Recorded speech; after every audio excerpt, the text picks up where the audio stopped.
안녕하세요. 오늘도 성타하셨나요? 경제전문 BJ 럭키제이입니다. 와, 오늘 덕성 엄청 가고 있네요. 그쵸?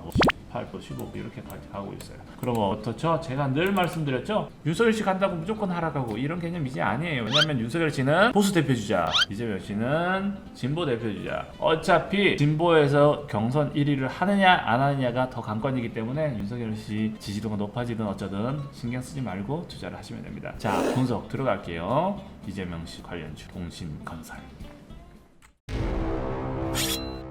솔직히 말씀드려서 저는 윤석열 씨 관련주 투자를 좀 많이 하고 있어요. 아실 분은 아실 거예요. 방송을 보시면 덕성을 가장 많이 방송을 했고 덕성에서 가장 많은 수익을 냈고, 하지만 그래도 항상 말씀드렸죠. 과거에는 그랬어요. 덕성을 투자하시면서 이재명 씨 관련주를 같이 투자를 해야 추후에 뭐 상황을 봐서 조금 해지도 어느 정도 할 수 있고, 그리고 어차피 대선 테마주들 같이 우르르 가다가 나중에 뭐 몇 달 지나서 또 하나는 무너지겠지만 그전에는 한참 갈 거라고 말씀을 드렸습니다.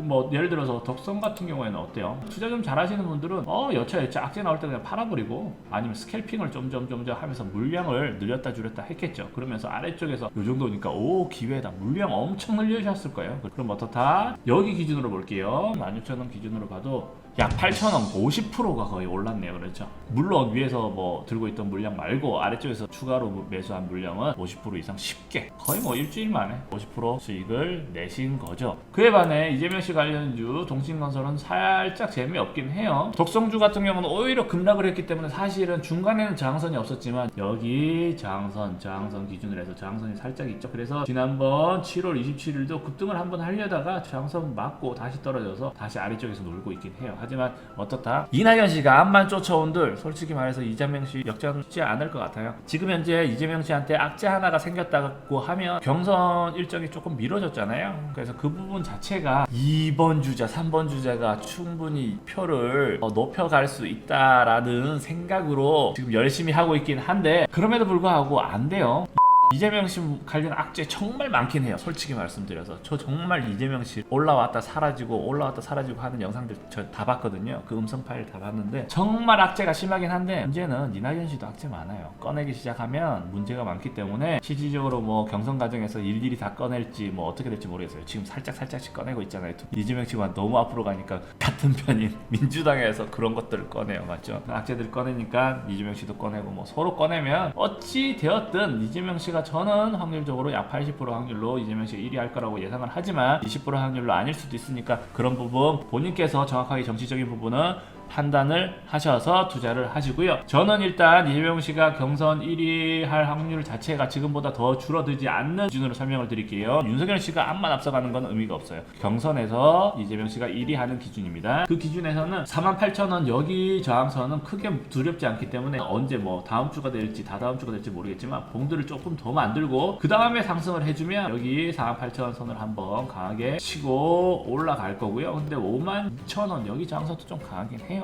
제일 중요한 거는 여기 52,000원 선을 48,000원 선, 52,000원 선 저항선을 깨줄 때 강력하게 호재가 하나 생겨야 돼요. 제일 좋은 1번 호재는 이재명 씨 관련 지지도가 점프를 한번 해야 되겠죠. 그게 강력한 호재고요. 또 그것 말고 두 번째 호재로 볼 수 있는 거는 이낙연 씨 지지도가 줄어드는 것. 그것도 강력한 호재라고 예상이 되네요. 물론 그 이후에 뭐 경선 1위 확정이 다 되어 간다 뭐 이런 게 호재지만 기간은 너무 많이 남아서 그 전에 한번 깨졌으면 좋겠어요. 그래서 장담은 못하겠지만 만약에 그 이전에서 주가가 올라가서 여기 저항선에서 부딪힌다라고 하고, 그리고 만약에 본인이 생각했을 때 이재명 씨가 경선 1위 할 확률을 70% 이상으로 보지 않는다 하면, 그래도 불안 요소가 있다고 하면 위에 저항선에서 매도를 좀 하고 아래쪽에서 다시 담는 것도 나쁘지 않다고 봅니다. 저 같은 경우에는 투자를 만약에 이렇게 가면 57,000원, 55,000원 요 선에서 이재명 씨 관련주들 동신건설 매도할 때 차트가 약간 비슷한 부분 있으니까 그런 부분을 한번 보십시오. 물론 저항선이 좀 다를 수는 있겠지만 그런 저항선을 보시고 매도를 해서 물량을 좀 줄이고요. 대신 48,000원까지 다시 한번 조정되면 그 당시에 이재명 씨 당선 확률이 70% 미만으로 떨어지지는 않았다고 판단이 된다면 저는 48,000원에서 추가 매수를 하고 이렇게 투자를 할 생각입니다.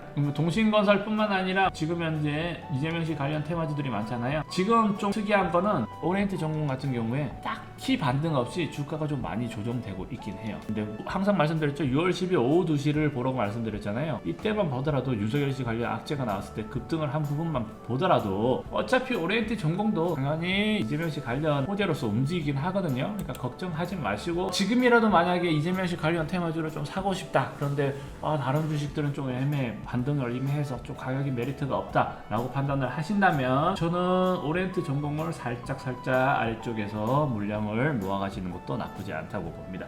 그리고 이후에 1100원 선까지 올라와 준다면 그때는 900원에서 1100원까지만 가더라도 그래도 20% 이상 먹잖아요. 그러니까 그 정도 선이라도 특별한 호재 없이 이렇게 상승을 한다면 다시 이익 실현을 보는 것도 나쁘지가 않고요. 만약에 이재명 씨가 경선 1위로 해서 이제 확정이 났다, 그 시점은 이런 저항선 의미가 없어요. 분명히 말씀드리지만 저항선 의미가 없고요. 위에 쪽 저항선도 뭐 오리엔트 전국뿐만 아니라 모든 이재명 씨 관련주 마찬가지지만 대선 1위로서도 유력해지는 순간은 이런 다 의미가 없어요. 그런 부분 판단을 해보시고요. 제가 봤을 때 이재명 씨가 경선 1위 끝내고 나면 전고점도 뚫을 수 있을 것 같아요.